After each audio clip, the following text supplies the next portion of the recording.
Okay, let's dive right into the devastating reality of one of the most shocking schemes in history.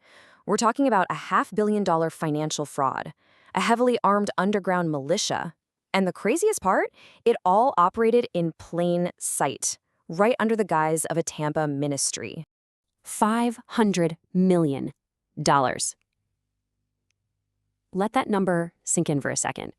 That is an absolute mountain of money, methodically extracted from the pockets of hardworking people who genuinely thought they were funding divine work. But the true cost here was human.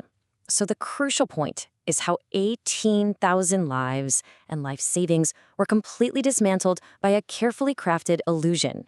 That illusion? Yeah, it shattered on August 6th, 1999. Federal marshals literally raided the headquarters, bringing the whole juggernaut to a dead stop. But how did we even get there? Let's step back and see how this builds from a simple promise. The orchestrators were this couple, Gerald and Betty Payne. Their hook was this concept called double your blessings, basically a promise that any money gifted to them would, miraculously, double. And they weaponized scripture to completely bypass skepticism. They took standard, totally reasonable financial doubts and reframed them as a failure of faith. If you question the returns, you are questioning God. Now, what's really interesting is the complete fabrication of their cover story. They claimed these massive returns were divine yields from Liberian gold mines. Their proof? Literally just forged VHS tapes of heavy machinery moving dirt around. The reality, as you might have guessed, was a textbook Ponzi scheme. There was no gold. Those early blessings paying out the first investors, that was just cash taken straight from the very next victim walking through the door. Meanwhile, the leaders were siphoning off an astonishing $22.4 million from mansions and sports cars. And get this, they audaciously wrote it off in their accounting books as gas money. Yeah, $22 million in gas. But Greater Ministries wasn't just hoarding cash. And this is where things take a really dark turn. Those stolen millions were actively funding a terrifying underground arsenal. Their ultimate endgame was total sovereignty. They actually hatched this bizarre plan to buy a Caribbean island and declare a sovereign, completely untaxable nation. They were going to call it Greater Lands. And to defend this ridiculous new nation, they stockpiled military-grade hardware right in their vaults. This brilliantly illustrates the terrifying escalation of this group.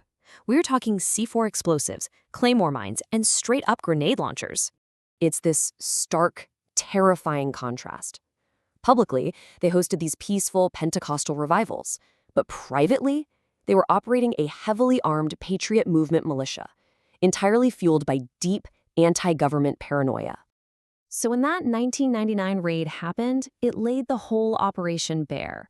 Federal agents swept in, cracked those vaults, seized the guns, and finally brought the entire $500 million machine crashing down.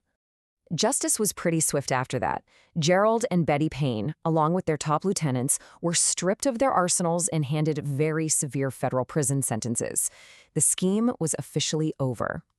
Now, you might be wondering, why does this matter today? Why are we doing an explainer on this right now? Well, because affinity fraud, these schemes that specifically prey on the deep trust within religious or tight-knit communities, it is absolutely still everywhere today. These schemes are so insidious because they weaponize our very best instinct, trust. So, I want to leave you with this. Ask yourself, who in your own tight-knit community might be vulnerable to affinity fraud today?